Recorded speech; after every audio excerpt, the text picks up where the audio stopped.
Welcome to the Eye on Annapolis Local Business Spotlight. There are thousands of locally owned businesses in the area, some small and some large.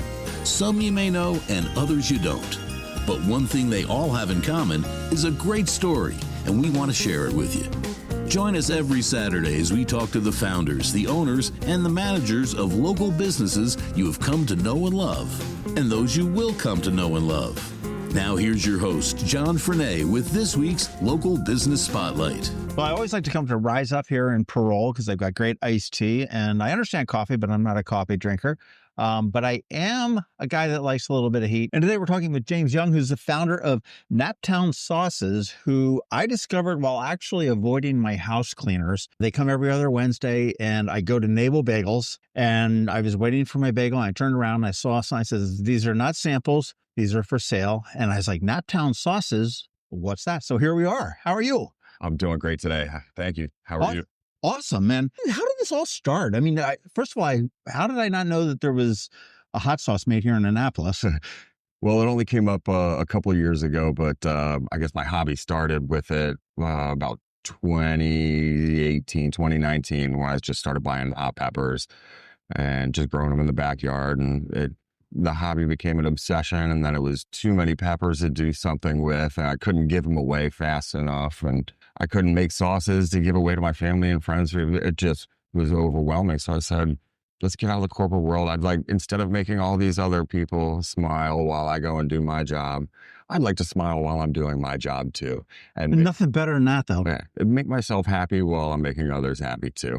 And that's where it all started. So I said, let's drop this corporate gig and go full time with it. Why hot sauces? I mean, you said it was during COVID. So, I mean, you heard about sourdough. Okay. I mean, well, Black Market Bakers started in COVID. Right. I mean, how did hot sauces? I mean, has that always been a kind of a thing for you? I mean, I just always loved hot sauce. And when I started using all the peppers that I was growing to make different sauces, it became just really fun for me to do and try different things out. And, just hearing reactions from other people and replacing their normal hot sauce with what I gave them, it was just, I don't know, an ego boost for me. And I would just really like it. And so decided to pursue.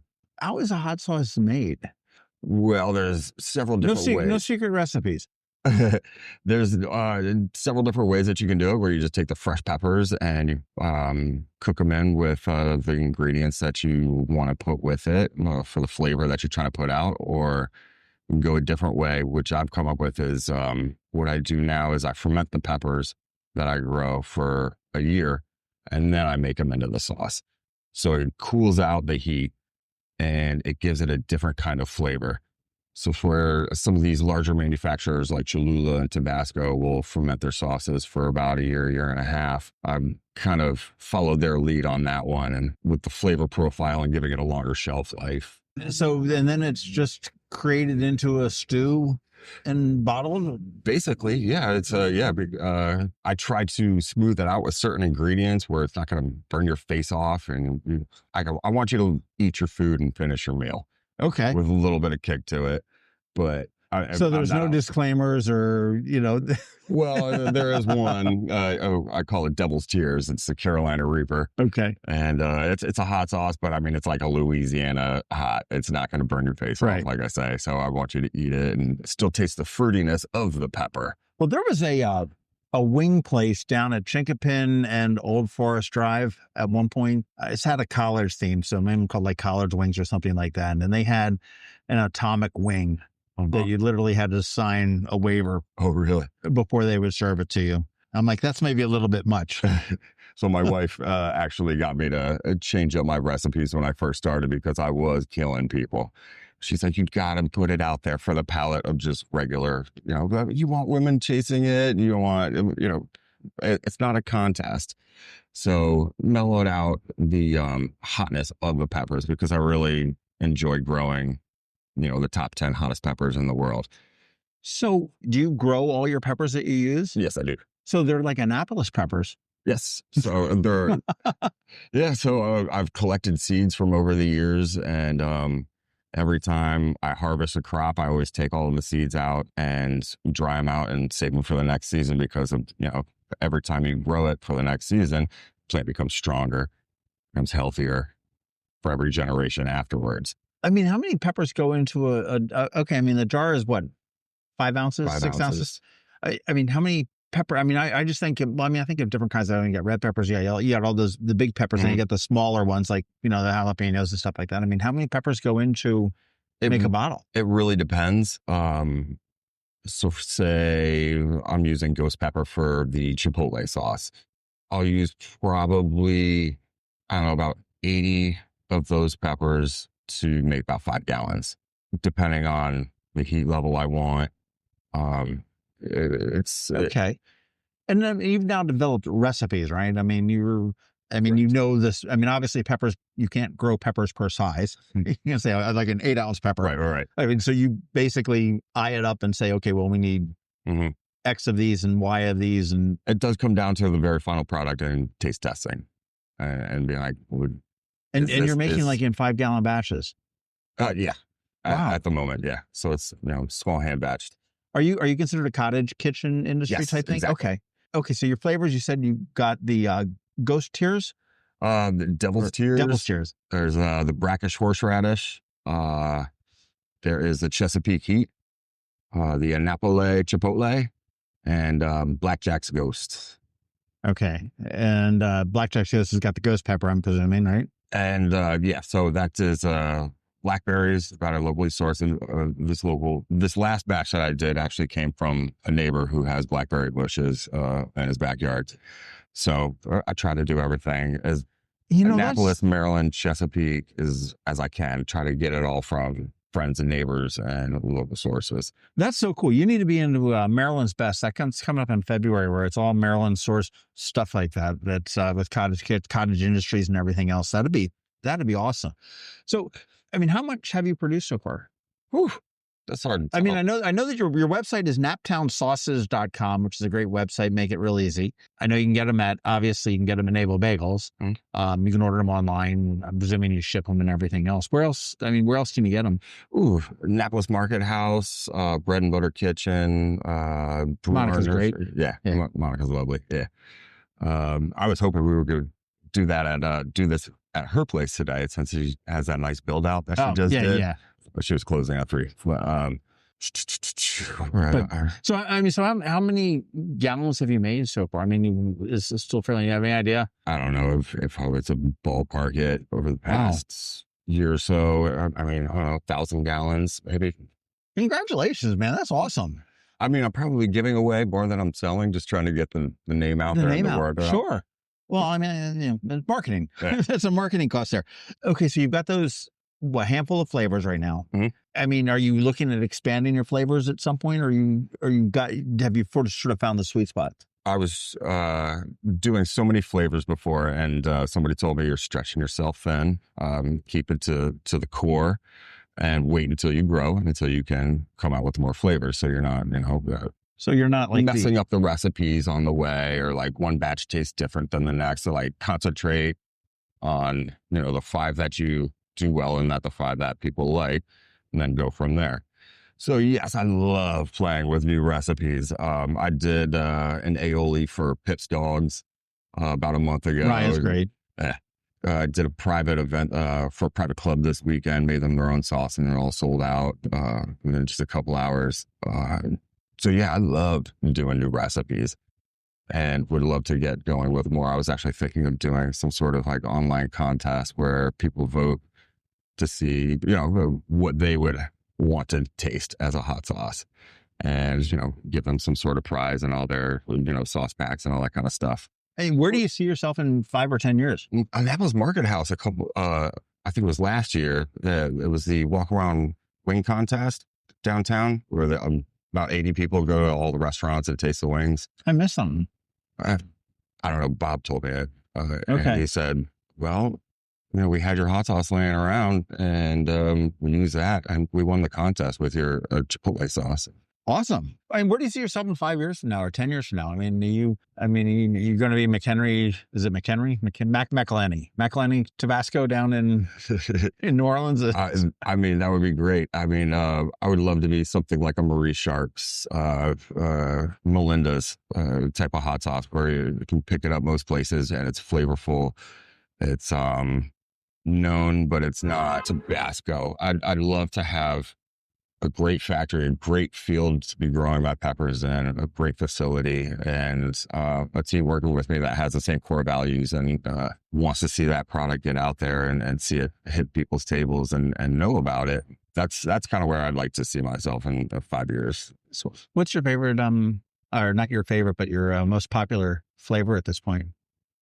It jumps back and forth between the Chesapeake Heat and the Chipotle. Chipotle, I was going to say the Chipotle. Because it's got a really good smoky sweetness to it. I use eucalyptus honey and then wildflower honey for it. So I use that one with Trinidad Scorpion, and it's a hot pepper. So all the sweetness of it cools out the heat. So you can actually just keep going with it. I think that's the mark of a good hot sauce, that it hits you for me anyhow, it hits you and then mellows out a little bit. Mm-hmm. I remember way back when there was a bar up in Harleysville, Pennsylvania. It was in the hotel. I used to call it the Harley Ho. I was in a contest with not official contest. We'd go there for lunch and it's like, oh yeah, make them a little bit hotter, wings. Make them a little bit hotter, make them a little bit hotter. And finally one time they came out and they were just brown goop on it. And she said she set it down in front of me and my eyes started just going and I'm like, all right, but I couldn't back down. So I took a bite. I'm like, ooh, back it off a little bit. So, next time when we backed it off, I did cry uncle. Mm-hmm. But I mean, is there anything such as too much heat? I personally think so. Yeah. I mean, when I'm making it in the kitchen, it's, eyes are covered, hands are covered, mouth and nose are covered. Everything's covered because. What do you have, goggles? Yeah. It's just when you're working with the fresh peppers and then you go cook them and it starts steaming up. Wow. I made a mistake. Funny story. My first time ever cooking peppers, I started them on the stove, just a little batch, and went outside to go water the rest of the peppers and came back in. And before I could come back in, I heard this ding on the sliding glass door, and it's my daughter. She's pressed up against it. It's just like tears are coming out of her eyes. She's like, "Get me out, get me out." Oh, no. I was like, out of the house. It's all steamed up. So I learned my lesson the first time. And so it's a very delicate process to not hurt yourself, because you get a little bit on your finger, you touch your face, you're hanging out with that for the next 12 hours. My son did that one time with crushed red peppers from at a pizza joint. I mean, he opened the thing and was just sort of futzing with it. And he was probably 2. And we're driving down Ritchie Highway, and he like rubbed his eye, and it was just like we're trying to figure out what he's screaming about, and he doesn't know. And it was like, I'm like, okay, now we know exactly what it was. So it's I feel for your daughter. Get me, and she's probably got a great story for life too. Do you remember the time Dad tried to kill me in the kitchen? Pepper spray in the kitchen everywhere. How bold are you personally? I mean, do you like it really? I mean, you mentioned that your wife was like, hey, we need to tone it down a little bit. I mean, as I get older, I can't handle the spice as I used to. I mean, when I was working 18 years old in a restaurant or whatever, I'd take a shot of Tabasco in the morning to wake me up. Nowadays, I'm not taking shots of Tabasco in the morning, but I'm not going crazy either. I don't know that I could do a shot of Tabasco.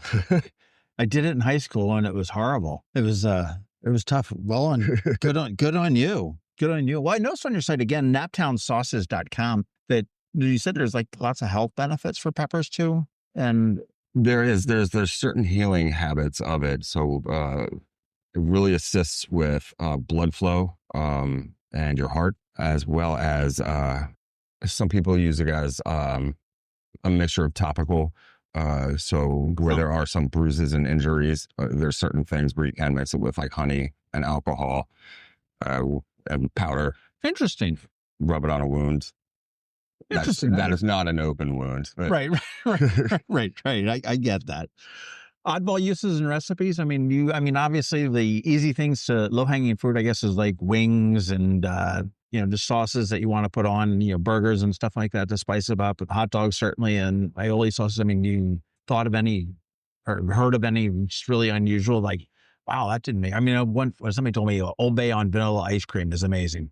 Well, I actually just did a sauce for the nursery that I provide hot sauces for. I get all my dirt, soil, and all that kind of stuff from, because we grow fig trees as well, and these things are just, they're coming by the hundreds. I'm like, what am I going to do with them now? Let's make a hot sauce out of them. So I kind of thought I was going to give it to them and then walk it over to Always Ice Cream, because it's just such a sweet sauce with all of these figs in it. And it's just got a tiny little burn from the ghost pepper. And it's like, drizzle it on some ice cream. That could be fantastic. And it is really good with some vanilla bean ice cream. Interesting. It's funny. I always look at, and I really don't like them, but I mean, you see, like in every tourist town, you got the hot sauce stores that have just shelves and shelves. And I mean, and all the names are very similar to, like, we'll say your Devil's Tears, which is, very alliterative as opposed to the other local names you've got. I mean, what's the impetus behind that? I mean, it just seems almost shocking and over too much. It's like, okay, let's get the Rectum Reaper. Right. So I think it's a machoism type of thing. It's like we all want to feel like, oh, we were able to eat the Devil's Tears, or it's more of a status thing. I don't know. The names are just catchy, and then they put the fun labels on them to pop your eye at the store. Now, is the California Reaper, is that the hottest at this point? The Carolina Reaper, I think it just got bumped down to the second hottest, because the same one who created the Carolina Reaper just created the I don't know, X pepper, I think he calls it. He won't sell it to anybody. He won't give it to anybody. He's just making his own. And that's how they do. I mean, they just basically inbreed the peppers, right? Crossbreed. Yeah. Clone them, or not clone. There's a plant thing where they. I think what they're doing is they take graftings of it. So when the plant is growing, you can slice branch off of it. You get a very long strip off of the bottom, and then you can take the same, and then you twist them together, and they'll grow together. And kind of like you see those like fruit trees that'll give you 3 different fruits off of it, something like that. Now, I mean, how big is your harvest field for peppers? I mean, to be putting out all these gallons. I mean, is your whole backyard all full of peppers? Well, we have a deck and the backyard, so I keep all of the plants in canvas bags, because it helps with the bugs, and it helps me give them the right fertilizer as they're growing individually. And if the sun changes, then I can move them to another space and all that kind of stuff. Oh, okay. So within the backyard and the deck, I do about 60 plants that grow, and they'll all give about 200 to 300, 400 pods per year. That's wild. And so start them all about January, February inside, and just do the seeds inside the closet, put the light on them, give it the right timing and temperature and all that kind of stuff. And then when the season's right, we bring them outside. Were you a gardener when you were younger? Absolutely not. I mean, the only time I spent in the yard growing up was running the lawnmower and pushing a shovel for whatever my dad told me to do. No real interest in not at plants, all, or not at all. It really was just like this thing. It was like COVID sent me home. I'm like, this is kind of a calming, nice thing. I like watching them grow. I like seeing, the effects of what I do to it this way, or seeing, if I ignore it that way. We go out of town and come back and things have changed. And it just became a really fun hobby for me. Is your wife the most critical taster? She's my first taste tester, yes. She can handle the heat a little bit more than I can right now.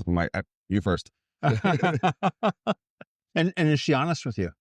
Brutally, and I need the honesty. I literally ask for the honesty out of everybody.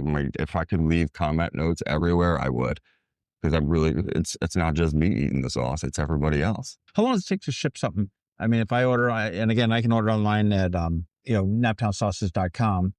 Normally ships same day or next day, and it's always 2-day shipping. Oh wow, okay. And presumably you can ship everywhere. In the continental U.S. Okay, I didn't know whether Maryland had some kind of weird thing that you can't ship it out of state or anything like that. Yeah, with the licensing, I can't do it internationally. Right. There are no real, so to speak, calories associated with the hot sauces, right? For the most part. For the most part, yes. I'm working on getting all of the nutrition labels worked out with the FDA and all that kind of stuff. Right, but I mean, it's pretty incidental. I mean, it's 25 calories or something like that. So it's nothing. Yeah. It's not like you're gonna throw it on and say, okay, well, yeah, that was like the glob of hot fudge or, Right. or something Right. like that. As I hate to think about it, but the holidays will be here soon enough, sooner than we all think. But Mhm. I did also notice on the site that you've got the gift packs, which Mhm. I think would probably be a great gift for anybody that is obviously a sauce aficionado, but a cook. Anybody got somebody, maybe a college kids has moved out onto their own for the first time or something like that. Just give them a little bit of something to do there. That's exactly what I did with my nephew this past week. He's going out to college. Here you go. I'll bring the sauce, you bring the wings, and you got your meal on a Sunday night. That's for sure. Naptownsauces.com, Naval Bagels, Bread and Butter Kitchen. You said Pips has their sauce in some of their sauces. Mhm. Um, The Big Cheese, Annapolis Market House, Bay Ridge Liquor, Brumar Nursery. that's awesome. Are you in any farmers markets? I sometimes do farmers markets. It just depends on schedule and all Yeah, that kind of I get it. You got to be dry. You got to be growing peppers and making Mhm. making the sauces there. Well, I want to thank you so much for your time. Thank you for this because I mean I did buy a bottle, like I said, from Sean at Naval Bagels when I got it. I was like, oh, this is kind of cool, and I got the Naptown Chipotle, Annapolis Chipotle. Chipotle. Like Annapolis Chipotle. Right. Oh, and I think I did see you at you're a pop-up shop down when they were down on Randall Street across from the Big Cheese the last Okay. time or something. Are you with them all the time? Yeah. And did I mention the Big Cheese as well? Mhm. I'm with them. Yep, right across the street. So Okay. I'm not sure where their latest pop-up is. I mean, I guess they were in Eastport last time. Mhm. And Yeah, then a couple months off, putting up a new store and taking it down. And I had to fill a ton of work for her, but she's amazing at doing it. How she coordinates and gets everybody all together and organizes it all. It's awesome.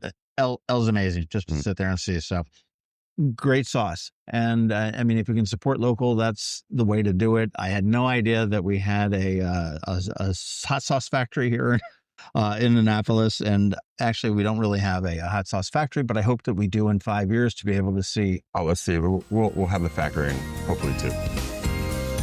Thanks for listening to this week's Local Business Spotlight. Please make sure to visit eyeonannapolis.net for all your local news, events, and opinion. And in case you haven't already, please subscribe to the Eye on Annapolis Daily News Brief, where we bring you all the day's local news direct to your phone, tablet, or computer in about 10 minutes. It comes to you at 6 a.m. every Monday through Friday, and you can subscribe on Apple Podcasts, Google Podcasts, or wherever you get your podcasts.